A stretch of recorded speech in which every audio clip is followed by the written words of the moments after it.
دنیا میں کوئی کتاب ایسی ہو جس کے پڑھنے والا پہلے دن سے ہی فائدہ اٹھانا شروع کر دے، اس کا نام قرآن ہے۔ صرف قرآن، صرف قرآن، پہلے دن سے فائدہ۔ اور پھر آج دنیا کے اوپر ہو، ایک وقت آئے گا ہم زمین کے نیچے چلے جائیں گے، قبر کے اندر کوئی پوری دنیا کا سب سے بڑا سائنسدان ہو، فرشتے آ کر پوچھیں کیا وہ کہہ سکتا ہے میں سائنسدان ہوں؟ نہیں کہہ سکتا۔ پوری دنیا کا، پورے ورلڈ کا سب سے بڑا دل کا سرجن ہو، چلا گیا قبر میں، اس کی وہ ڈگری وہاں اس کو قبر میں کام آئے گی۔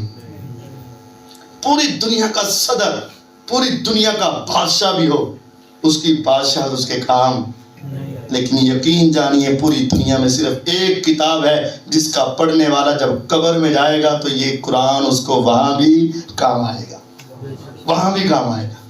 حدیث ہے میرے پیغمبر علیہ الصلوۃ والسلام کی سلسلہ صحیحہ کے اندر، فرمایا ایک بندہ قبر میں چلا جائے گا اور قبر کے اندر اس کے گناہوں کی وجہ سے، انسان ہے نا، ہم سے بھی بڑے گناہ ہوتے ہیں، انسانوں سے گناہ ہوتے ہیں، تو میرا رب اس سے ناراض ہوگا، تو اس کے بارے میں عذاب کا فیصلہ ہو جائے گا، اور وہ عذاب اس کی قبر میں اس کے پاؤں کی طرف سے آئے گا۔ سلسلہ صحیحہ میں البانی رحمہ اللہ نے نقل کیا اس حدیث کو۔ پاؤں کی طرف سے جب عذاب آئے گا نا تو جلدی سے ایک نیکی، دفعتہ مشیہ الی المساجد، جو ان قدموں پر چل کے مسجد میں گیا نا، وہ نیکی آ کر کھڑی ہو جائے گی۔ یا رب، دنیا جائے میں خانے کی طرف، شراب خانے کی طرف، جوے خانے کی طرف، زنا خانے کی طرف، دنیا جائے اللہ کو ناراضگی کی طرف، اور یہ بندہ تو تیرے ان عطا کیے ہوئے قدموں پر چل کے تیرے گھر کا مہمان بنتا تھا۔ یا رب، جن پاؤں سے چل کے تیرے گھر کا مہمان بنا، ادھر سے عذاب آئے، ہم تجھ سے سفارش کرتے ہیں، منت کرتے، سماجت کرتے، یہاں سے عذاب نہ آئے۔ رب العزت کہیں گے بتاؤ پھر کیا کہیں، کہ یار اب ادھر سے عذاب نہ آئے، آگے تیری مرضی ہے۔ میرے رب تعالیٰ کہیں گے چل عذاب تھوڑا سا آگے ہو جا۔ انسان ایسے سیدھا لیٹا ہو، اگر پاؤں سے نہیں تو درمیان سے آئے گا، تو درمیان میں کیا آئیں گے؟ ہاتھ، تو وہ درمیان سے عذاب آنے لگے گا، تو دفعتہ الصدقہ، تو وہ صدقہ جو اس نے کیا ہوگا نا، وہ صدقہ آ کر کھڑا ہو جائے گا۔ یا رب، دنیا چھینے، چوری کرے، ظلم کرے، حق کھائے، ڈھاکہ ڈالے، یتیموں کا حق چھینے، بیواؤں کا حق چھینے، بہنوں کا حق چھینے، وراثت سے مال چھینے، اور یہ بندہ سارا دن کام کاج کر کے اپنے ان ہاتھوں سے چھپا کر، کبھی کسی غریب کے ہاتھ میں، کبھی مسکین کے ہاتھ پہ، کبھی یتیم کے ہاتھ پہ، کبھی مسجد میں، کبھی مدرسے میں، کبھی دینی ادارے کے ساتھ ان ہاتھوں سے دیتا تھا، دنیا چھینتی تھی، یہ چھپا چھپا کے دیتا تھا۔ یا رب، یہاں سے عذاب آئے، تو وہ منت سماجت اللہ تعالیٰ کے سامنے کریں گے، تو رب العزت ان کی سفارش قبول کریں گے۔ تو بتاؤ کیا کریں؟ تو کہے گا یا رب، یہاں سے عذاب نہ آئے، آگے تیری مرضی ہے۔ تو رب العالمین کہیں گے عذاب آگے چلا جا۔ ایسے لیٹا ہو، پاؤں سے نہیں تو درمیان سے ہاتھ، درمیان سے ہاتھ سے نہیں تو آگے کہاں سے آئے گا؟ منہ سے، چہرے سے۔ تو جب یہاں سے عذاب آنے لگے گا، دفعتہ تلاوت القرآن، تو یہاں قرآن کی تلاوت آ کر کھڑی ہو جائے گی۔ یا رب، اس منہ سے یہ تیرا نازل کردہ قرآن پڑھتا تھا، دنیا اس زبان سے گالیاں دے، اس زبان سے قوالیاں پڑھے، اس زبان سے گانے گائے، اس زبان سے اور گندے گندے اشعار کہے، اور یہ زبان تیرا قرآن پڑھتی تھی، اور یہاں سے عذاب آئے، تو یا رب، یہاں سے عذاب نہ آئے۔ رب العزت کہیں گے بتا پھر کیا کریں؟ تو کہیں گے یا رب، اس بندے کو ویسے معافی کر دے۔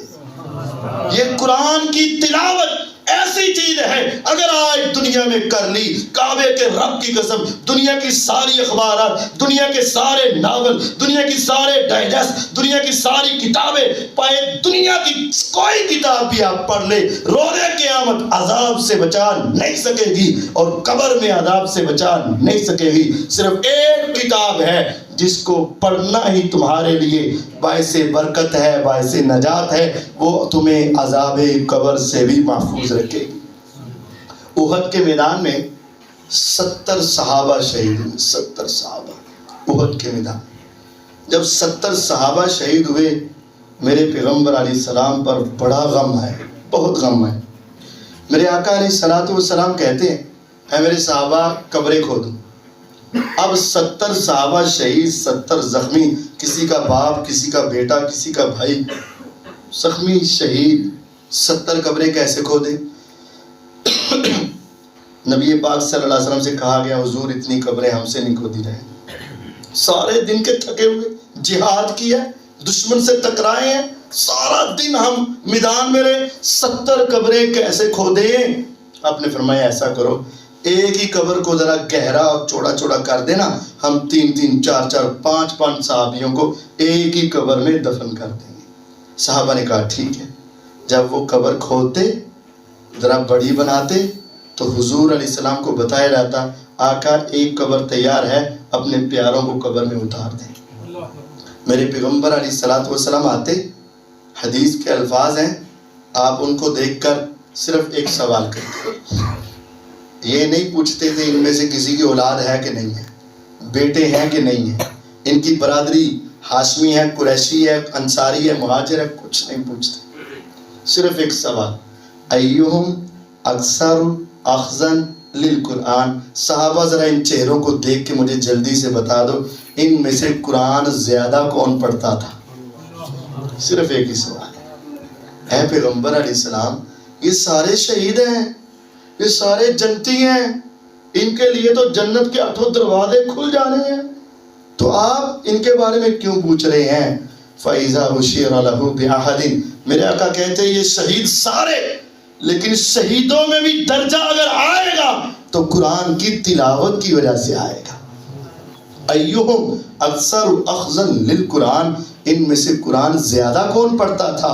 فَإِذَا أُشِيرَ لَهُ بِأَحَدٍ، جب صحابہ ان کے چہروں کو دیکھ کر ایک کے بارے میں کہتے آقا میں نے اس کو دیکھا، یہ قرآن سے بڑا پیار کرتا تھا، قرآن سے بڑی محبت رکھتا تھا، قرآن کی بڑی تلاوت کرتا تھا، قرآن کو اپنے سینے سے بڑا لگا کر رکھتا تھا، میرے آقا کہتے قدمہ فی اللحد، اس کو ذرا لحد کے اندر پہلے اتارنا، باقیوں کو بعد میں اتارنا، اس کے پہلے جانے کی وجہ سے قبر میں ایسا سکون نازل ہوگا، ایسی روشنی اور منور ہوگا کہ اس کی برکت سے اللہ باقیوں پر بھی اپنی خاص رحمتوں کا نزول کرے گا۔ سارے جنتی بھی ہو، شہید بھی ہو، شہادت کے باوجود بھی اگر ان کے اندر درجہ بندی ہے تو صرف ایک کتاب کی وجہ سے، جس کا نام قرآن ہے، قرآن ہے۔ پھر یہ روزے قیامت اٹھیں گے، 4 ہی جہان ہے نا اس دنیا میں، قبر میں، میدان معاشر میں، اور آگے 2 راستے، جنت میں اور دوسری جگہ، 4 ہی جگہ اور کوئی جگہ نہیں۔ آج ہم دنیا میں ہیں، کل ہم دنیا کے نیچے چلے جائیں گے، پرسوں ہم اٹھیں گے تو میدان معاشر میں چلے جائیں گے، اور اس کے بعد ہم جنت میں چلے جائیں گے، یہی راستے۔ اب یہ قرآن قبر میں بھی ہمارا ساتھ دے گا، جب ہم میدان معاشر میں آئیں گے وہاں کتنی دنیا ہوگی ذرا بتاؤ، لاکھ، کروڑ، ارب، خرب، دنیا اس کا اندازہ نہیں لگا سکتی۔ اور یہ یاد رکھو صرف انسان میدان معاشر میں نہیں آئیں گے،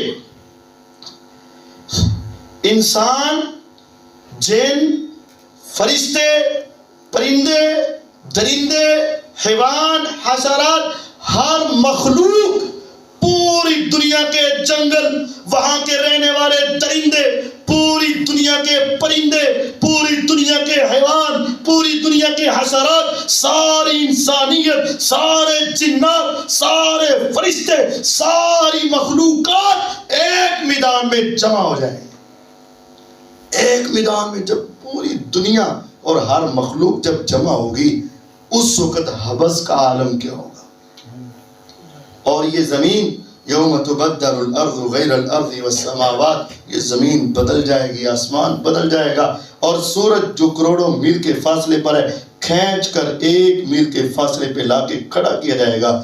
پوری انسانیت کو جسم ڈھانپنے کے لیے لباس نہیں ہوگا، پاؤں میں جوتا نہیں، جسم پہ لباس نہیں، سر ڈھانپنے کے لیے کوئی صافہ نہیں، ہوا کا کوئی جھونکا نہیں، اور سورج 1 میل کے فاصلے پر چلچلاتی دھوپ میں ننگے بدن، ننگے پاؤں، ننگے جسم، ساری دنیا کھڑی ہو. امی عائشہ صدیقہ طاہرہ مطہرہ رضی اللہ عنہا جب یہ بات سنتی ہیں تو کہتی ہیں حضور قیامت کے دن ہمارے جسم پہ لباس نہیں ہوگا. ہمارے جسم کو تو آج تک سورج کی تپش نے نہیں دیکھا، کسی غیر محرم نے نہیں دیکھا، تو وہاں تو منافق قسم اور کافر کے بھی لوگ ہوں گے اور ہمارے جسم پر لباس نہیں ہوگا. فرمایا عائشہ الامر اشد من ذلک رضی اللہ عنہ، عائشہ رضی اللہ عنہ معاملہ اس سے بہت سخت ہوگا. اگرچہ لباس نہیں لیکن سختی کا یہ عالم ہوگا کہ کوئی کسی کی طرف دیکھے گا نہیں، کوئی کسی کی طرف نہیں دیکھے گا.